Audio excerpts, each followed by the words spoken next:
I coated that laundry hamper with boric acid. I'm trying to wipe out a huge colony of wasps that won't leave my garden alone. One of which stung me in the armpit, which gave me the idea to do this. Okay, right now they're getting covered in this stuff. See?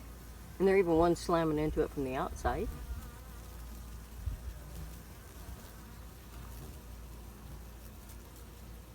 Alright, now here's what happens when I take this off. They basically lay around really dormant like this for a while. They eventually pull themselves together and then fly back to the nest, where I expect that they will track this boric acid in. Boric acid dissolves the wax coating on their exoskeleton, which acts much like our skin.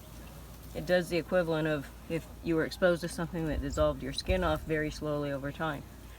This will eventually wipe out the entire colony, I'm hoping.